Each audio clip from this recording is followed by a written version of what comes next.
ලෝකෙම කතාබහට ලක් වෙච්ච මේ සෙල්ෆි ඡායාරූප ගන්නේ මනුස්සයෙක් නන් නෙවෙයි. ඒ ඉන්දුනීසියාවේ කැලේක හිටපු නරෝටෝ කියන වඳුරා. මේ කතාව පටන් ගන්න මෙහිමයි. මේ කතාව මම කතා කරන්න හේතුව මේක වැදගත් වෙන්නේ මේක කතෘ අයිතේ එහෙම නැත්නම් කොපිරයිට්ස් පිළිබඳ නඩුවක් වෙච්ච හින්දා.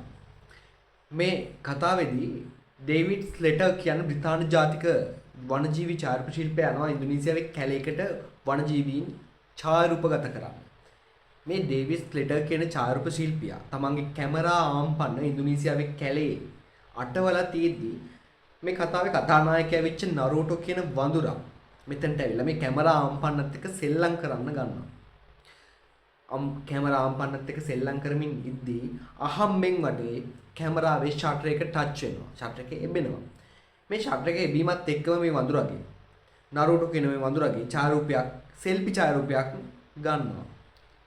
පස්සේ 2011 දී මේ ඡායාරූපය වෛරල් වෙනවා. ලෝකේ හැමතැනම විහිදිලා යනවා.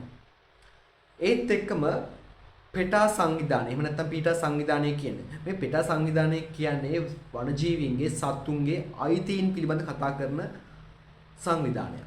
මේ සංවිධානය කියනවා මේ වෛරල් ගියපු මේ ඡායාරූපයේ අයිතිය තියෙන්නේ මේ නරූටෝ කියන වඳුරට කියලා. ඡායාරූපයේ අයිතිය නරූටෝ කියන වඳුරට දෙන්න කියලා පෙටා සංවිධානයෙන් කියනවා. ඩේවිඩ් ස්ලෙටර් කියනවා මේ කැමරාව අයිති තමන්ට කැමරා ආම්පන්න අයිති තමන්ට ඒ හින්දා මේ කැමරාවේ මේ ඡායාරූපයේ අයිතිය තියෙන්නේ තමන්ට කියලා. මේක නඩුවක් දක්වා විහිදිලා යනවා.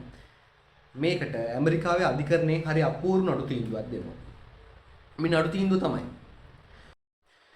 බුද්ධිමය දේපලක අයිතිය කියන්න පුළුවන් මිනිස්සුන්ට. ඒ හින්දා මේ ඡායාරූපයේ මේ සෙල්ෆි ඡායාරූපයේ අයිතිය හිමි ඩේවිඩ් ස්ලෙටර් කියන වනජීවී ඡායාරූප ශිල්පියාට කියලා ඇමරිකාවේ අධිකරණයෙන් කියනවා.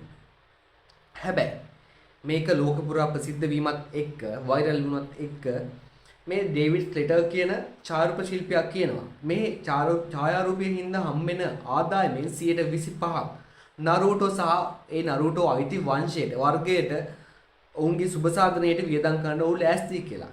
ඒ වගේ කතාවකින් තමයි මේ ස්ලෙටර් කියන වනජීවි ඡායාරූප ශිල්පියා සමතයකටපත් වෙන්නේ.